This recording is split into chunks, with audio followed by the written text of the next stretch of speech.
Él curaba corazones todos los días, pero el suyo llevaba años muerto, hasta que una florista con una simple rosa lo hizo latir otra vez.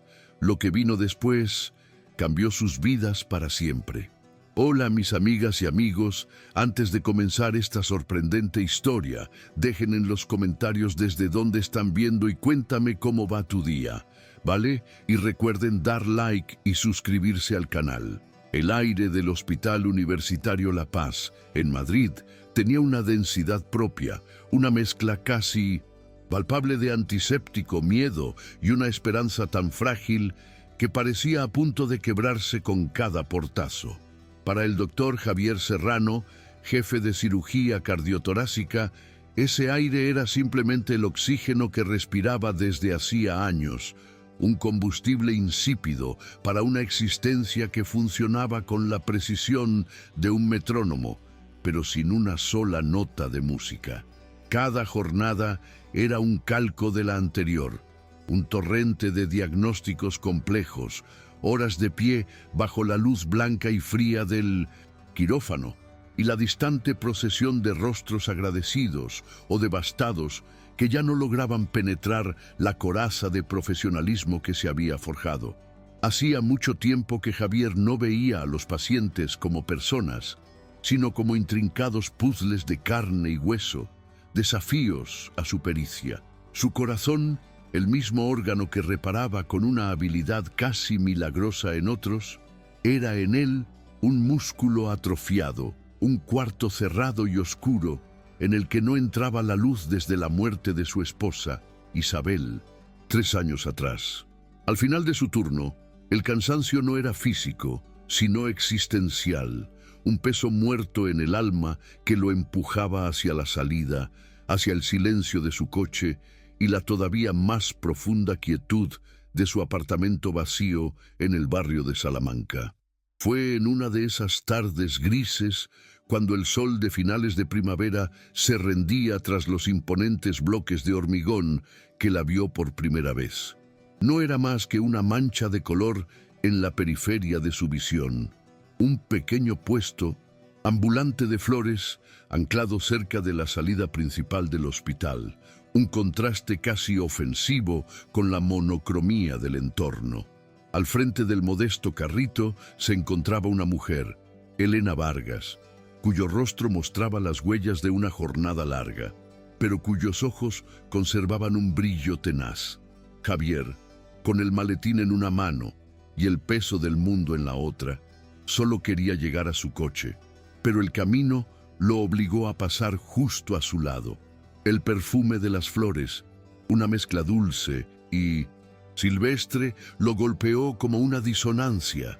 Allí, entre cubos de claveles, geranios y lo que parecían margaritas silvestres, destacaba una única rosa roja, erguida en un pequeño jarrón de cristal, con los pétalos de un terciopelo tan perfecto que parecía irreal. Era la última, la superviviente de un día de ventas, y parecía guardar para sí toda la belleza del jardín del que provenía. Elena, al verlo pasar, le dedicó una sonrisa que no pedía nada, simplemente se ofrecía, un gesto tan genuino que a Javier le resultó extraño, como un idioma que había olvidado. Mientras Javier pasaba, con la mirada fija en el asfalto, la voz de ella lo detuvo, suave pero clara, sin la estridencia de un vendedor, más bien como un secreto compartido. «Doctor», dijo ella, y él se giró sorprendido de que lo reconociera. «Le queda una», continuó Elena, tomando con una delicadeza infinita la única rosa roja. Sus manos, aunque manchadas de tierra y con pequeñas cicatrices de espinas, se movían con la gracia de una bailarina. «Fue la última en florecer hoy. Merece un destino bonito». Le extendió la flor, un faro de vida en medio de aquel desierto de concreto. Javier la miró, luego a la rosa, y una frialdad glacial se apoderó de su expresión. El gesto, tan simple y puro, había tocado un nervio expuesto, una herida que supuraba en silencio. «Un destino bonito», repitió él, y su voz sonó áspera, oxidada por el desuso de la amabilidad. Tomó la flor con una brusquedad que hizo que Elena retrocediera un paso, sus dedos casi aplastando el tallo.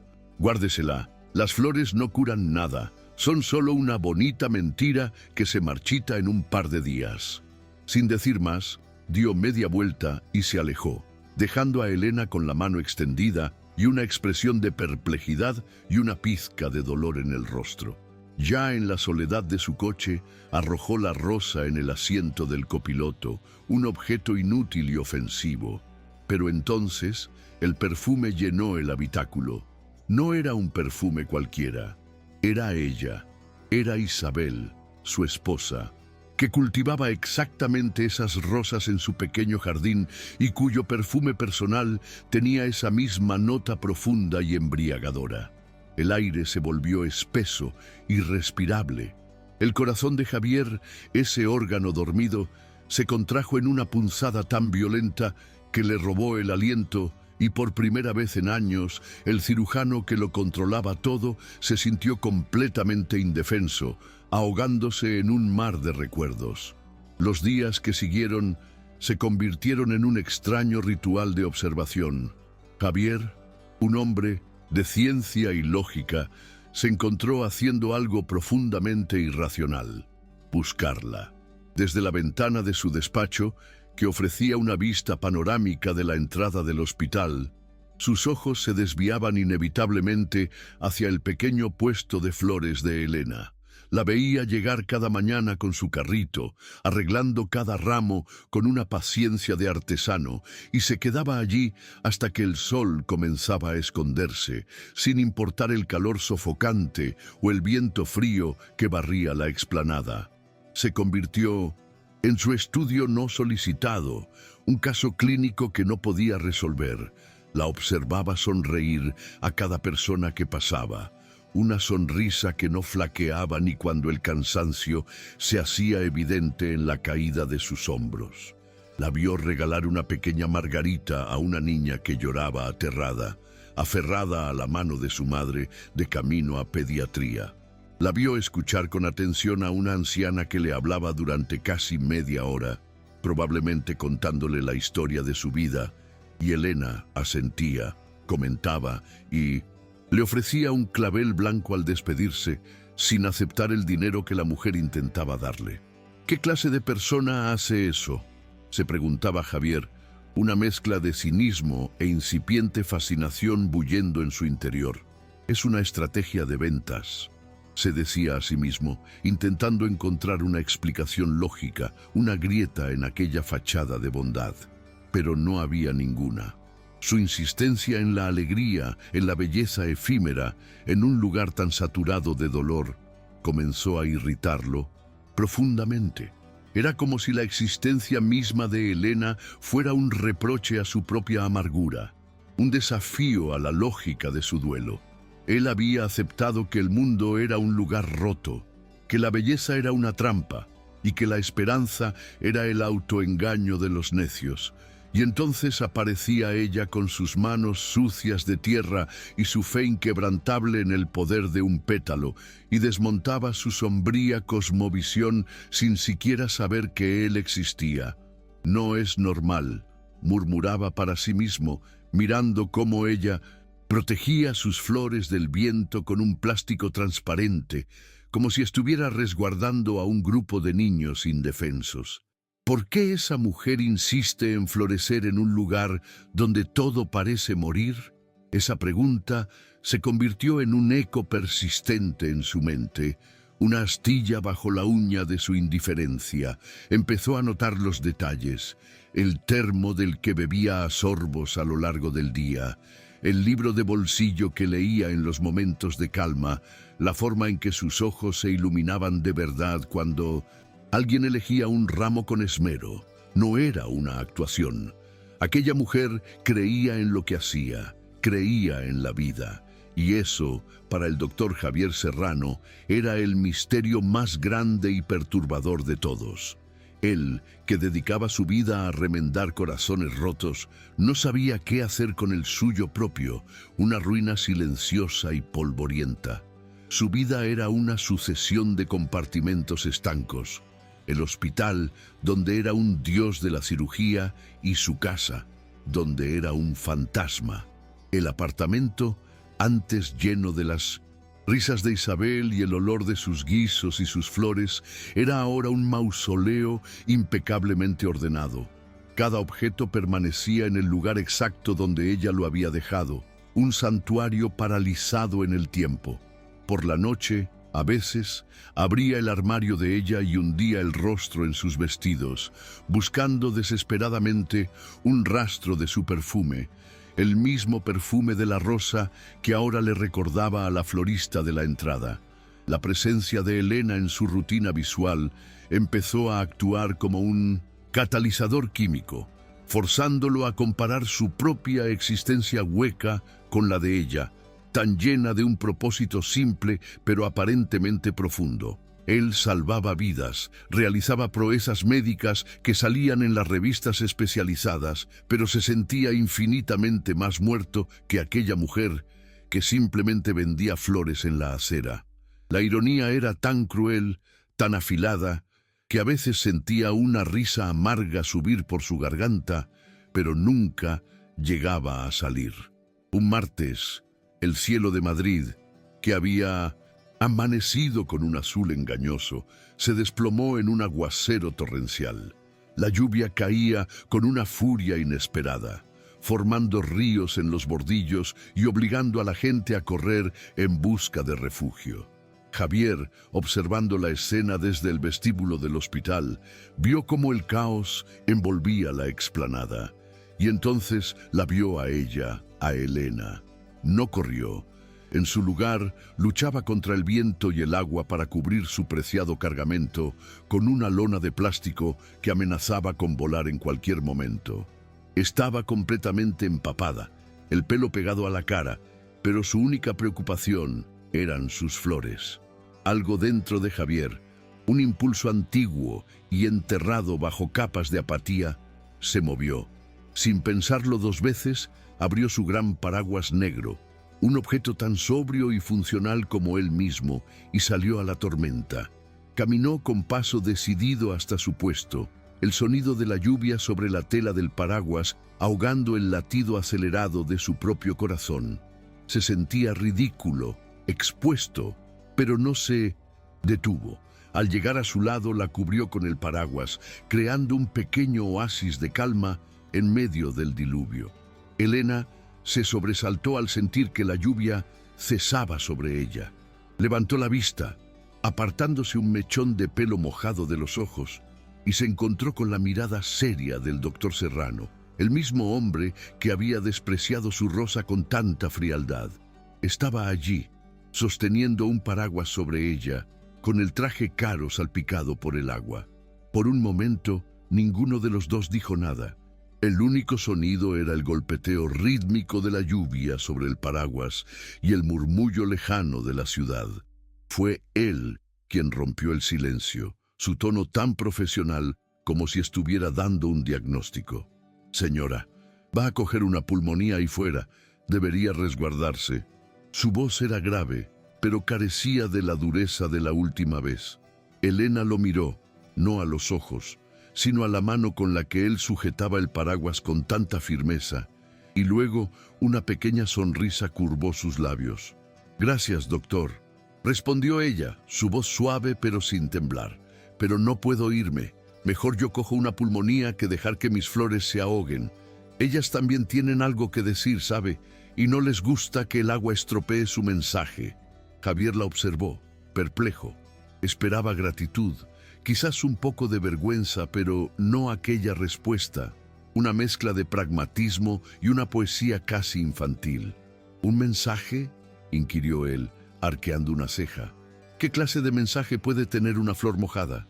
Su cinismo era un reflejo, una segunda naturaleza, pero esta vez sonaba menos convincente, incluso para él mismo. Elena se agachó para asegurar un borde de la lona y señaló con la barbilla un ramo de lirios blancos que había logrado proteger. «Esos de ahí», explicó, «le susurran a alguien: lo siento mucho por tu pérdida. Aquellas peonías le gritan a otra persona: te deseo una vida llena de felicidad». Y una rosa como la del otro día, dijo, mirándolo directamente a los ojos por primera vez. Siempre dice, te quiero, incluso cuando la persona que la recibe ya no puede escucharlo. El golpe fue directo, preciso, como una de sus propias incisiones quirúrgicas. Lo había desarmado por completo. No supo qué responder. Y entonces ocurrió algo extraordinario. Una risa, un sonido ronco y extraño, brotó desde lo más profundo de su pecho. No fue una carcajada, sino más bien el crujido de una puerta oxidada que se abre por primera vez en años. Se rió de la situación, de la absurda y maravillosa lógica de aquella mujer y de sí mismo. La risa lo tomó por sorpresa y a ella también. Elena lo miró con los ojos muy abiertos y su propia sonrisa se ensanchó, esta vez revelando una calidez que parecía disipar el frío de la lluvia. El sonido de su risa genuina y libre se mezcló con el de la de él. En ese instante, bajo el refugio de un paraguas negro en medio de una tormenta, algo cambió. La barrera invisible entre el cirujano cínico y la florista optimista se resquebrajó, dejando entrar una inesperada corriente de aire fresco. Supongo que tiene razón, admitió Javier cuando su risa se calmó, sintiendo un calor inusual en sus mejillas. Quizás he estado demasiado tiempo sin escuchar lo que dicen. La lluvia comenzó a amainar, transformándose en una llovizna fina, y un tímido rayo de sol se abrió paso entre las nubes. Parecía una señal, un cliché de película mala, pero en ese momento se sintió real. Se quedaron allí un segundo más, en un silencio compartido que ya no era incómodo, sino expectante, como la tierra después de la lluvia, esperando a que algo nuevo comenzara a brotar. Cuando la lluvia finalmente cesó, dejando tras de sí el olor a tierra mojada y un aire limpio y renovado, Javier seguía allí, sosteniendo el paraguas como si se hubiera olvidado de cerrarlo. Elena terminó de asegurar su puesto y se puso de pie, escurriendo el agua de su chaqueta con un gesto práctico. Bueno, parece que mis flores sobrevivirán para dar sus mensajes un día más, dijo con una leve sonrisa, sus ojos agradecidos fijos en él. Gracias, doctor. De verdad. Javier asintió, sintiéndose extrañamente torpe, como un adolescente en su primera cita. No ha sido nada, respondió, y por primera vez en mucho tiempo, sus palabras sonaron sinceras, desprovistas de la armadura de la formalidad. Javier, me llamo Javier. La presentación fue un impulso, un paso más allá del muro que él mismo había construido. Elena le devolvió el gesto, su sonrisa iluminando su rostro. Un cansado. Yo soy Elena, encantada, Javier. El uso de su nombre de pila creó un nuevo nivel de intimidad, un pequeño puente tendido sobre el abismo de sus mundos tan diferentes. Se despidieron con un simple adiós, pero mientras Javier se alejaba hacia el aparcamiento, ya no sentía el peso habitual de su soledad. En su lugar había una ligereza extraña, una curiosidad que no había sentido en años. Se dio cuenta de que no sabía nada de ella, excepto que vendía flores y creía en sus mensajes, y por alguna razón que no alcanzaba a comprender, de repente quería saberlo todo. El encuentro bajo la lluvia había dejado una marca indeleble en la rutina de Javier. La mañana siguiente, el simple acto de anudarse la corbata frente al espejo se sintió diferente.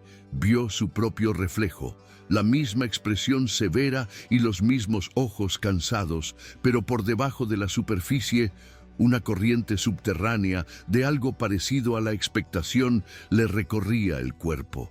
Era una sensación tan ajena que al principio la confundió con ansiedad. Durante toda la mañana, en medio de consultas y revisiones de historiales clínicos, su mente se desviaba una y otra vez hacia una mujer que vendía flores en la acera. Se encontraba repasando la conversación, el sonido de su risa mezclándose con la de ella, la forma en que sus ojos habían brillado al hablar de los mensajes de las flores. Por primera vez en 3 años, El silencio de su despacho no le parecía pacífico, sino vacío. El fantasma de Isabel seguía allí, en cada fotografía y en cada rincón, pero ahora una nueva presencia vibrante y llena de color pugnaba por hacerse un hueco en sus pensamientos, y esa competencia lo llenaba de una culpa y una curiosidad que eran casi insoportables. Esa tarde, al terminar su jornada, en lugar de caminar directamente hacia el aparcamiento, sus pies lo llevaron, casi por voluntad propia, hacia el puesto de Elena. Ella estaba allí, como siempre, pero esta vez, cuando sus miradas se cruzaron, hubo un reconocimiento mutuo, una pequeña chispa de complicidad que trascendía la simple cordialidad. Elena le sonrió, y esta vez, la sonrisa no fue para un cliente potencial ni para un transeúnte anónimo. Fue para Javier. Él se acercó, sintiéndose extrañamente expuesto sin la excusa de una tormenta. Elena, dijo, su nombre sintiéndose cómodo en sus labios. ¿Cómo ha ido el día? La pregunta era banal, pero para él representaba un esfuerzo titánico por conectar. Largo como todos, respondió ella con sinceridad, mientras envolvía un ramo de girasoles para una joven. Pero bueno, el sol ha ayudado a que todos estuvieran de mejor humor. Javier se quedó allí sin saber muy bien qué más decir, simplemente observándola trabajar. Sus movimientos eran eficientes y a la vez delicados, un baile de manos que conocían cada tallo y cada pétalo. Era fascinante. Quisiera comprar unas flores, soltó de repente, las palabras atropellándose un poco. Elena detuvo lo que estaba haciendo y lo miró, sorprendida. ¿Para alguien especial? La pregunta flotó en el aire, cargada de un significado que ninguno de los dos se atrevía a tocar. Javier pensó en su apartamento, en los jarrones vacíos que acumulaban polvo. Pensó en Isabel y sintió una punzada de traición. Pero luego pensó en el silencio, en la ausencia de vida, y una nueva verdad se abrió paso. No, son para mí, confesó, y al decirlo, sintió que estaba admitiendo algo mucho más profundo. Estaba admitiendo su propia soledad, su propia necesidad de algo de belleza en medio de su desierto personal. La expresión de Elena se suavizó, transformándose en una comprensión tan profunda que a Javier le pareció que podía ver directamente a través de él. Sin decir una palabra, se giró y seleccionó varias flores con un cuidado exquisito, unas fresias blancas por su perfume, unos iris de un azul intenso y una única peonía de un rosa pálido que aún no se había abierto del todo. «Esta», dijo, tocando la peonía, «se abrirá mañana, así tendrá una sorpresa». Mientras preparaba el ramo, él se atrevió a preguntar, «¿Por qué este trabajo, Elena? Podría hacer cualquier otra cosa. ¿Por qué aquí, en un lugar tan triste?» Ella no se ofendió. Ató el ramo con un lazo de rafia y se lo entregó, sus dedos rozando los de él por un instante, un contacto fugaz que envió una corriente eléctrica por el brazo de Javier. Porque es precisamente en los lugares tristes donde una flor hace más falta, ¿no cree? Respondió ella con simpleza. La gente no compra flores solo para celebrar. A veces las compra para recordar, para pedir perdón, para tener esperanza. Yo no vendo flores, Javier. Vendo pequeños trozos de vida. Aquella respuesta lo dejó sin palabras una vez más. Pagó el ramo y se despidió, sintiéndose un completo novato en el arte de la interacción humana. Al llegar a su apartamento, no dejó las flores en cualquier sitio. Limpió con esmero uno de los jarrones de cristal de Isabel y las colocó en el centro de la mesa del salón. El estallido de color y el perfume delicado transformaron la estancia de inmediato. El silencio ya no se sentía opresivo, sino que parecía contener una nueva promesa. Esa noche, Javier no cenó frente al televisor. Se sentó a la mesa, mirando las flores, y por primera vez en mucho tiempo la comida le supo a algo. Al día siguiente, la peonía rosa había comenzado a abrir sus pétalos, tal y como Elena había predicho. La pequeña sorpresa lo llenó de una alegría infantil, un sentimiento que creía extinto en él. Cada tarde, su paso por el puesto de Elena se convirtió en una parada obligatoria. A veces solo intercambiaban un saludo, otras charlaban durante unos minutos. Él aprendió que ella vivía sola en una corrala del barrio de Lavapiés, que amaba los libros de Julio Cortázar y que su mayor sueño era tener un invernadero lo suficientemente grande como para cultivar flores raras.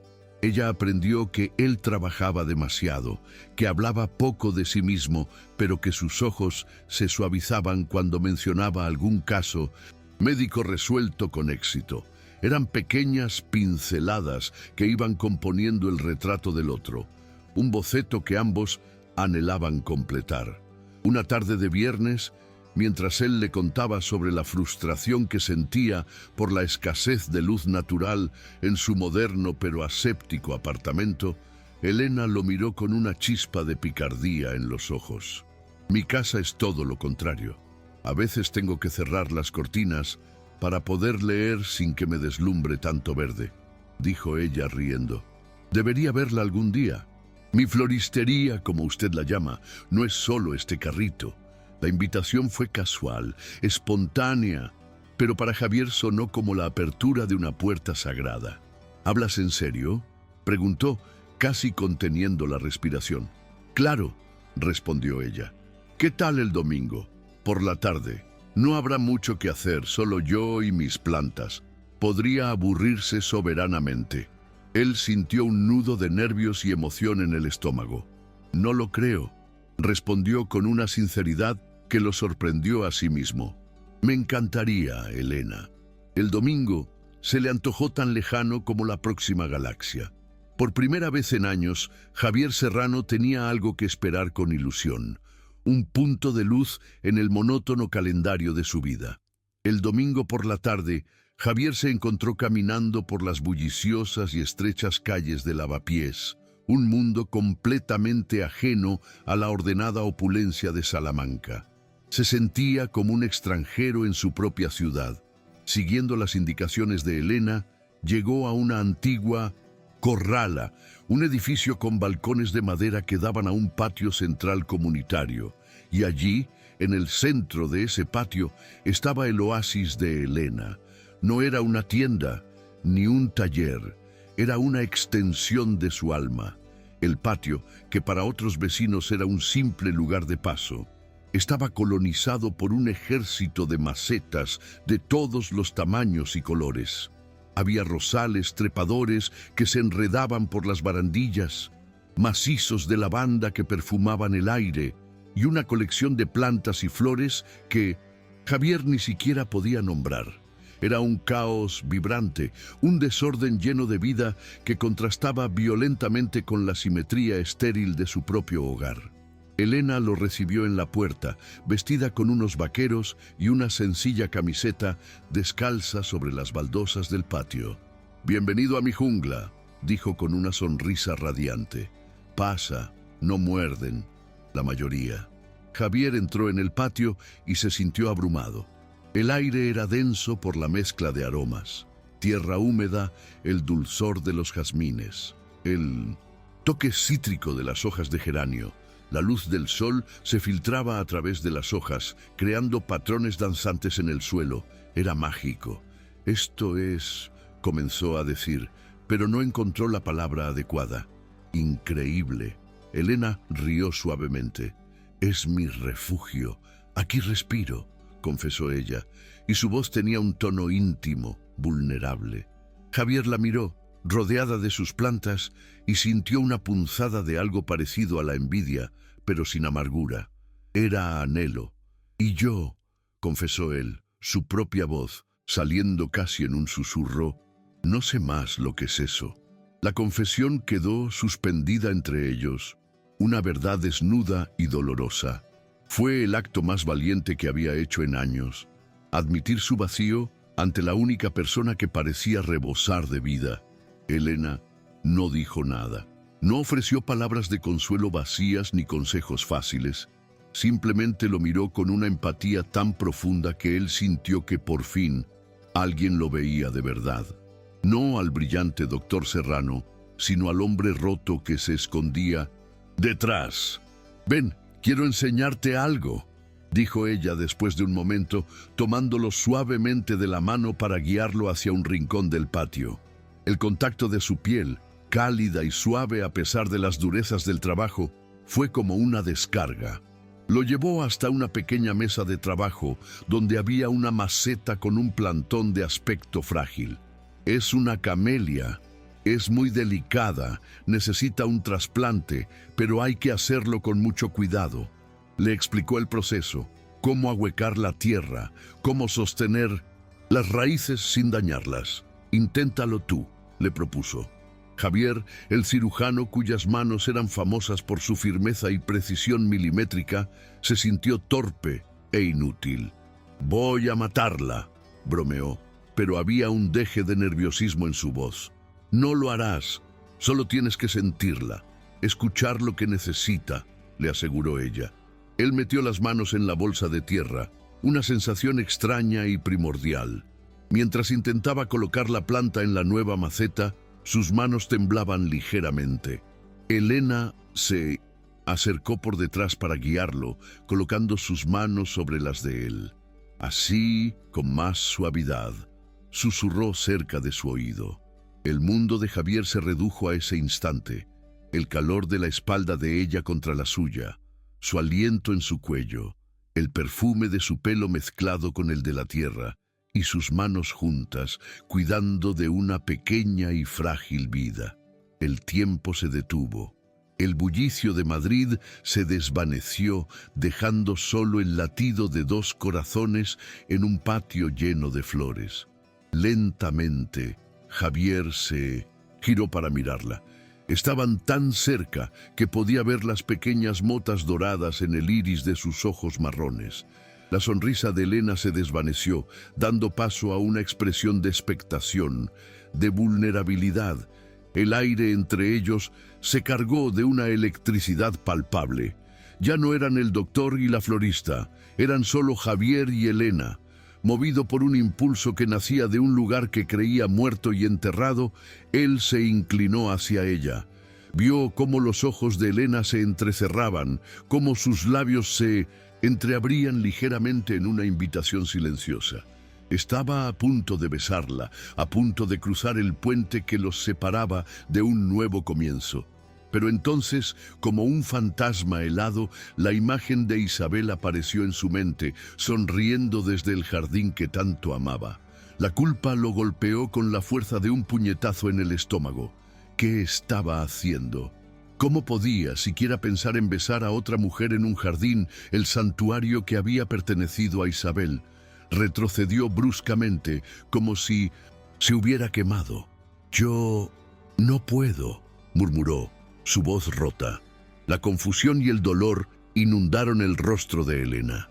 «Lo siento, tengo que irme», dijo Javier, y sin atreverse a mirarla de nuevo, salió del patio casi corriendo, dejando a Elena sola, con las manos manchadas de tierra y el corazón hecho un nudo. Los días siguientes fueron una tortura para ambos. Javier se sumergió en el trabajo con una ferocidad desesperada, encadenando cirugías y guardias para no tener un segundo libre para pensar. Pero la imagen de Elena, su rostro herido en el patio, lo perseguía en cada momento de silencio. Se sentía un cobarde, un idiota. Había huido de lo primero real que había sentido en años. Desde su ventana la veía en su puesto, pero ahora había una tristeza en su postura que antes no existía, y él sabía que era por su culpa. No se atrevía a bajar, no sabía qué decirle. Por su parte, Elena estaba confundida y dolida. Se repetía a sí misma que había sido una tonta, que había malinterpretado las señales. Intentó convencerse de que él era solo un hombre atormentado y que ella no debía tomárselo como algo personal, pero su corazón no entendía de lógica. A pesar de todo, cada mañana volvía a su puesto frente al hospital, un acto de fe y de rutina que era lo único que la mantenía a flote. Notó que se sentía más cansada de lo habitual, una fatiga profunda que ni el sueño lograba mitigar, pero lo achacó al estrés emocional, al peso de un corazón roto antes siquiera de haber empezado a latir con fuerza. Fue un jueves por la tarde, justo a la hora en que el sol comenzaba a teñir el cielo de naranja, cuando ocurrió la tragedia. Javier salía del hospital, la cabeza gacha, debatiéndose internamente si debía o no acercarse a ella y pedirle perdón, cuando un pequeño tumulto cerca de la entrada llamó su atención. La gente se arremolinaba alrededor de algo en el suelo. Un escalofrío helado recorrió su espalda. Empezó a caminar y luego a correr, abriéndose paso entre los curiosos con una autoridad que no admitía réplica. Y entonces la vio. Elena estaba tendida en el suelo, inconsciente, pálida como una de sus azucenas, junto a su carrito de flores volcado, los pétalos esparcidos por el asfalto como gotas de sangre de colores. El mundo se detuvo. Todo su entrenamiento, toda su fría objetividad, se hizo añicos en un instante. «¡Apartaos! ¡Soy médico!», gritó, su voz cargada de un pánico que no había sentido ni en el quirófano más complicado. Se arrodilló a su lado, sus dedos buscando frenéticamente el pulso en su cuello. Era débil, errático.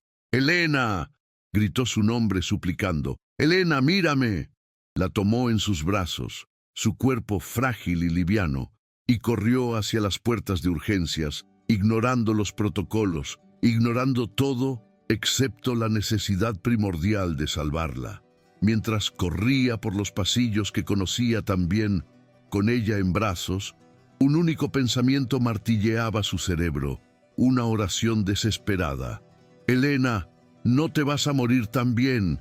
Yo no voy a dejar que te mueras». El caos de urgencias se organizó en torno a él.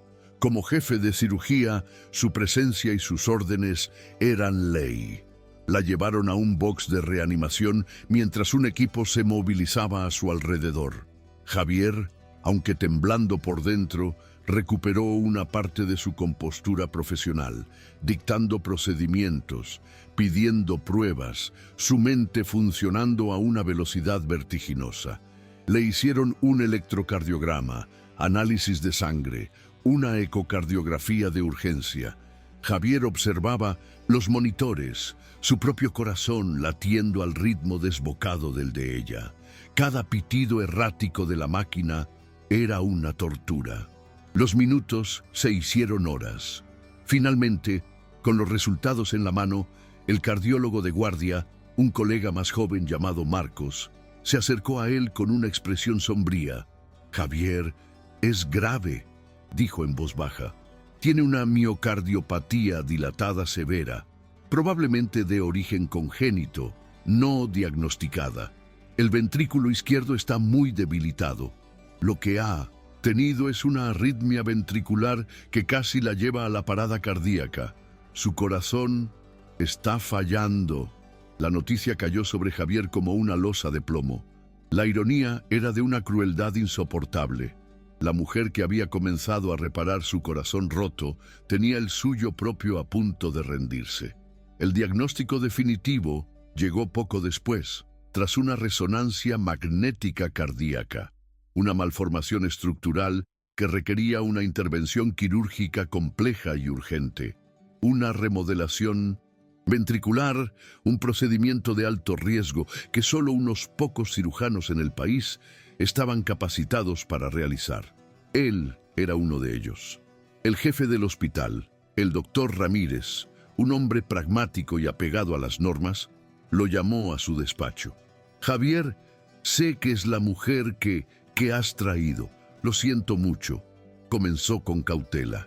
«Organizaremos el traslado a otro centro o llamaremos al doctor Vega de Barcelona.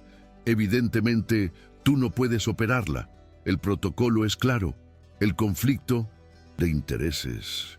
Javier lo interrumpió. Su voz era un témpano de acero, pero sus ojos ardían con una intensidad febril. Se puso de pie, apoyando los nudillos en la mesa de caoba de su superior. Miró a Ramírez no como un subordinado, sino como un hombre que ha tomado una decisión irrevocable, más allá de cualquier regla o protocolo. «Mire, Ramírez», dijo, su voz baja y cargada de una autoridad absoluta. «He visto sus pruebas. Conozco esa patología mejor que mi propio nombre. He pasado los últimos 3 años de mi vida en un infierno y esa mujer ha sido la primera luz que he visto». Hizo una pausa, el peso de sus siguientes palabras llenando la habitación. «Nadie más va a tocar su corazón, solo yo». El quirófano era el único lugar del mundo donde Javier se sentía un dios, un maestro del universo contenido en la cavidad torácica de un ser humano. Pero en esta ocasión, bajo las luces blancas y cegadoras, no se sentía como un dios, sino como el más mortal de los hombres. Mientras se lavaba las manos con el ritual metódico de siempre, su mente era un torbellino. Cada paso del procedimiento, cada sutura y cada pinza que necesitaría desfilaban por su cerebro, pero superpuestos a la imagen de la sonrisa de Elena, al recuerdo de sus manos juntas sobre la tierra de una maceta. El corazón que iba a detener, reparar y reiniciar no era un órgano anónimo. Era el epicentro de la mujer que había empezado a resquebrajar el hielo del suyo. Cuando el anestesista le dio la señal, Javier se acercó a la mesa de operaciones. Por un instante miró el rostro sereno e inconsciente de Elena y tuvo que cerrar los ojos, respirar hondo y encerrar todas sus emociones en un cofre de plomo. Ahora no era Javier, el hombre aterrado. Era el doctor Serrano, y su pulso debía ser tan firme como el acero. «Bisturí», dijo, y su voz no tembló. Las siguientes 6 horas transcurrieron en una dimensión paralela, un ballet silencioso y sangriento de una precisión absoluta. Sus manos, guiadas por años, la experiencia y una desesperada necesidad de éxito, se movieron con una gracia infalible. Cortó, reparó la pared del ventrículo debilitado, reforzó el músculo desfalleciente y suturó el tejido con hilos más finos que un cabello. Era una obra de arte macabra y milagrosa. El momento más crítico llegó al retirar la circulación extracorpórea, cuando su corazón debía volver a latir por sí solo. El silencio en el quirófano era tan denso que se podía cortar. «Vamos, Elena», susurró Javier para sí mismo, una plegaria muda. Y entonces en el monitor una línea verde y tímida empezó a saltar. Un latido, luego otro, rítmico, constante, fuerte. Un suspiro colectivo recorrió la sala. Javier no dijo nada. Se limitó a observar aquel ritmo perfecto durante 1 minuto entero, y solo entonces se permitió sentir una ola de alivio tan inmensa que casi le dobló las rodillas. Javier no se fue a casa esa noche, ni la siguiente. Después de la cirugía, Elena fue trasladada a la unidad de cuidados intensivos, un espacio de pitidos constantes y vigilia perpetua. Él se instaló en un incómodo sillón en un rincón de la habitación de cristal, negándose a moverse. El personal de enfermería, que lo respetaba y temía a partes iguales, lo observaba con una mezcla de asombro y compasión. Veían a su jefe, el imponente doctor Serrano, despojado de su bata y su autoridad, reducido a un hombre que velaba el sueño de la mujer que amaba. Rechazó ofertas de café, de comida, de un lugar más cómodo para descansar. Su única fuente de sustento era la visión del pecho de Elena, subiendo y bajando con una regularidad tranquilizadora, y la línea rítmica del monitor cardíaco, la más bella música que había escuchado jamás.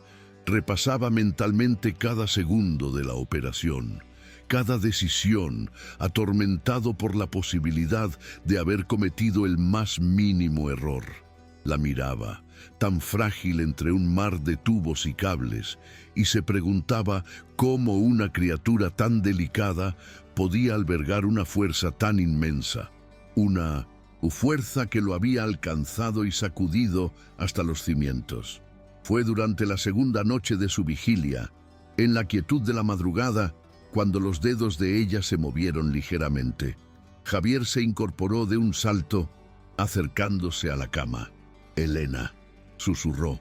Los párpados de ella temblaron y con un esfuerzo visible se abrieron. Sus ojos, nublados por la anestesia y la confusión, tardaron un momento en enfocarlo.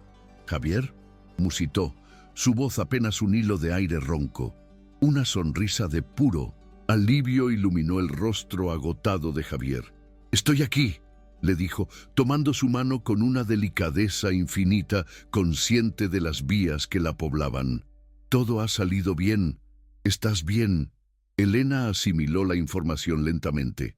Miró a su alrededor, al entorno estéril de la UCI y luego a él. «Tú», comenzó a decir, «tú me operaste». No era una pregunta. Javier asintió. No iba a dejar que nadie más lo hiciera. En los ojos de Elena no había miedo ni reproche, solo una comprensión silenciosa, que lo desarmó. Durante los días siguientes, la recuperación de Elena fue lenta pero constante. Fue trasladada a una habitación privada en planta, y Javier, aunque forzado a retomar sus obligaciones, pasaba cada minuto libre a su lado. Se estableció entre ellos una nueva rutina, una intimidad forjada en la vulnerabilidad y el cuidado. Él le leía fragmentos de sus libros, le contaba anécdotas insulsas del hospital para hacerla sonreír, y se aseguraba de que comiera, incluso cuando ella no tenía apetito. Una tarde, él entró en la habitación y, para sorpresa de Elena, traía consigo un pequeño jarrón con una única gardenia blanca. Ella lo miró, primero al jarrón y luego a él, con una incredulidad teñida de ternura. «¿Me estás trayendo flores ahora, doctor?», bromeó suavemente. Javier sintió que se sonrojaba, pero sostuvo su mirada. «He pensado que la habitación necesitaba algo de vida», dijo, colocando el jarrón en la mesilla. Hizo una pausa y añadió, su voz más baja y seria: «Son las únicas flores que tienen sentido para mí desde que apareciste tú». La confesión quedó flotando en el aire, tan fragante y delicada como la propia gardenia. Elena extendió su mano y él la tomó al instante. Acarició el dorso de la mano de él con su pulgar, un gesto cargado de significado. «Tienes olor a soledad, Javier», le dijo ella de repente, con una franqueza que no era cruel, sino compasiva. «Incluso ahora, después de todo esto, puedo olerla en ti. Es como un perfume amargo que llevas impregnado en la piel». Javier se tensó, pero no apartó la mano. Ella tenía razón. Era la descripción más precisa de su estado que nadie había hecho jamás. «Pero no te preocupes», continuó ella, sus ojos brillando con una determinación renovada. «Yo quiero perfumar tu vida, déjame hacerlo». En ese momento, las barreras que quedaban entre ellos se disolvieron por completo. Él no era su salvador, ni ella su paciente.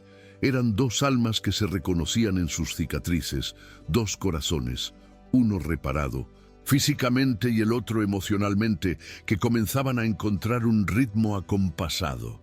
Él se inclinó y depositó un beso suave en su frente, un beso que era una promesa, un agradecimiento y una aceptación. Era el verdadero comienzo. Pocas semanas después, Elena recibió el alta.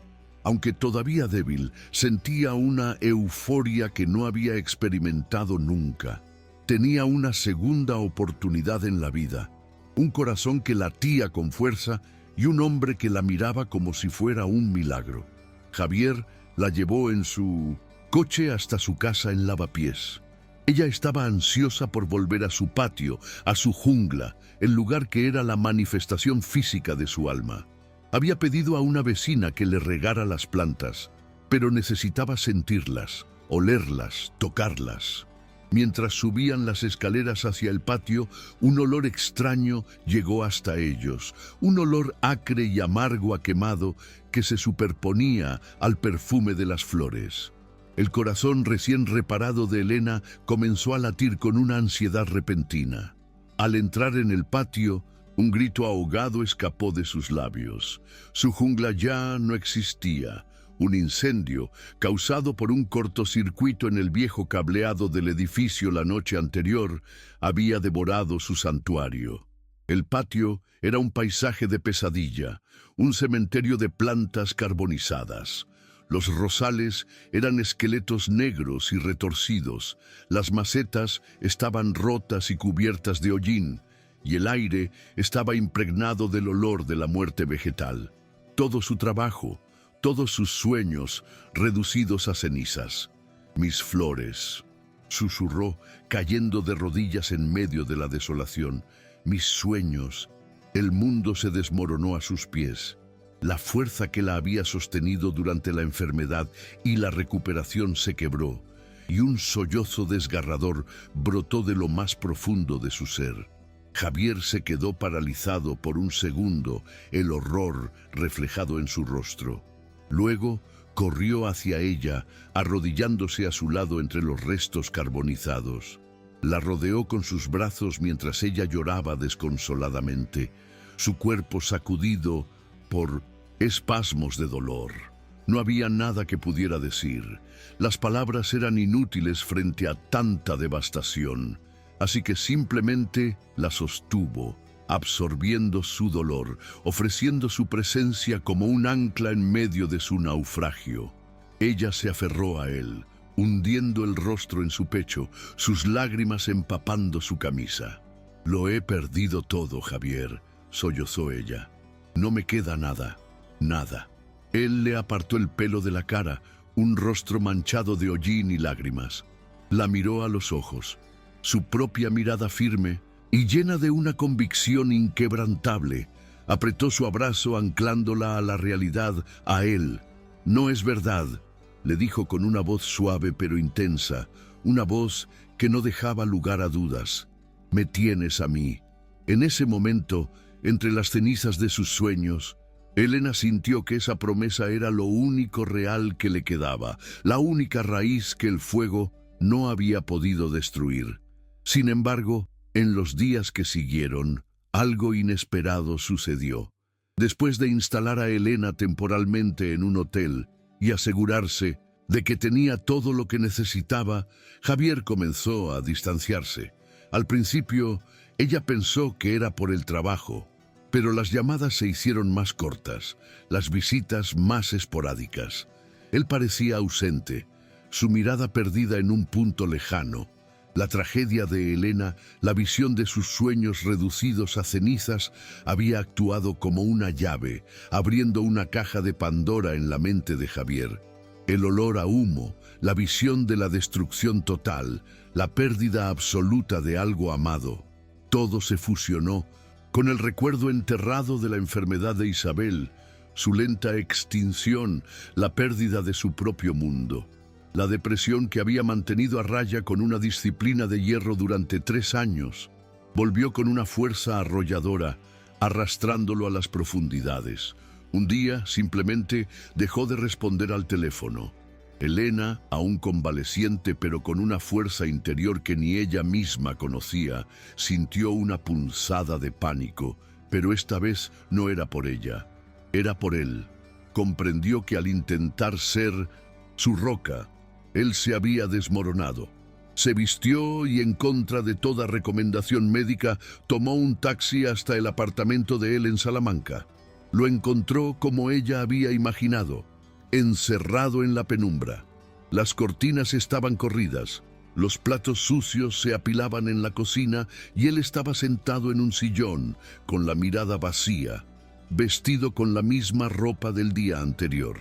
Era un fantasma en su propia casa, el mismo fantasma que ella había intuido desde el principio. Javier ni siquiera pareció sorprenderse al verla. No tenía energía para ello. Elena se acercó despacio y se arrodilló frente a él, tomando sus manos frías entre las suyas. «Javier, mírame», le pidió con dulzura. Él levantó la vista, y en sus ojos ella vio un abismo de dolor. «Tú me curaste el corazón», le dijo ella, su voz firme. «Salvaste mi vida en ese quirófano. Ahora es mi turno de curarte a ti».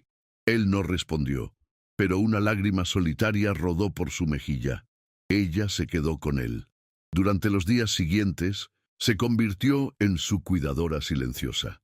Abrió las cortinas para dejar entrar la luz. Le preparó tés calientes y sopas sencillas. No lo presionó para que hablara, simplemente estuvo allí. Un día, trajo una pequeña maceta y una bolsa de tierra. En el balcón, con él observándola en silencio, plantó unas semillas de lavanda. Un pequeño acto de fe, un desafío a las cenizas. Esa noche, mientras estaban sentados en el sofá en silencio, él finalmente se derrumbó. Apoyó la cabeza en el regazo de ella y lloró. Lloró por Isabel, por los años de soledad, por el miedo y la culpa.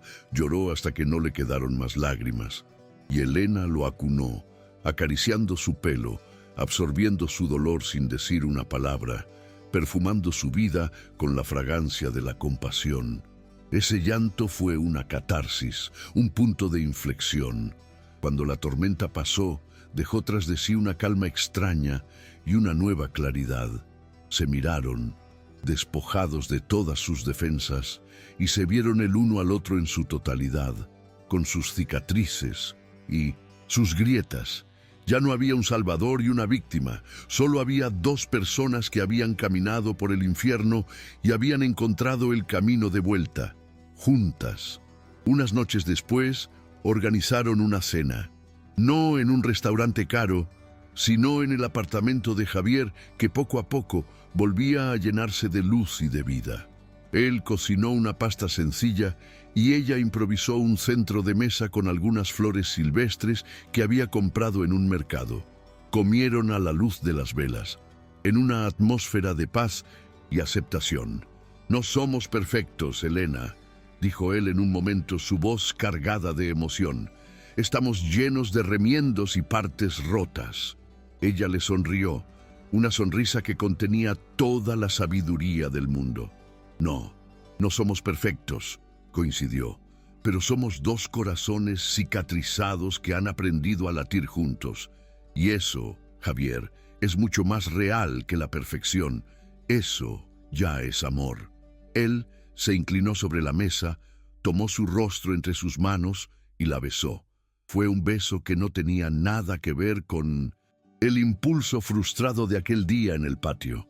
Este era un beso lento, profundo, un beso de reconocimiento, de gratitud y de un amor tan real y poderoso que era capaz de hacer florecer jardines sobre las cenizas. Inspirados por su propia historia de sanación mutua, una idea comenzó a tomar forma entre ellos. Hablando una noche sobre el poder que había tenido para Javier el simple acto de cuidar la peonía y para Elena la desesperación de perder su jardín, se dieron cuenta de que su propósito era más grande que ellos mismos. Combinando el conocimiento médico de él y la fe inquebrantable de ella en el poder curativo de la naturaleza, fundaron un proyecto al que llamaron Jardines que Curan. Su misión era crear invernaderos y espacios verdes terapéuticos dentro de los hospitales, pequeños oasis para pacientes en rehabilitación, enfermos terminales y sus familias. Un lugar donde la gente pudiera tocar la tierra, cuidar de una planta y recordar que, incluso en los momentos más oscuros, la vida seguía luchando por abrirse paso.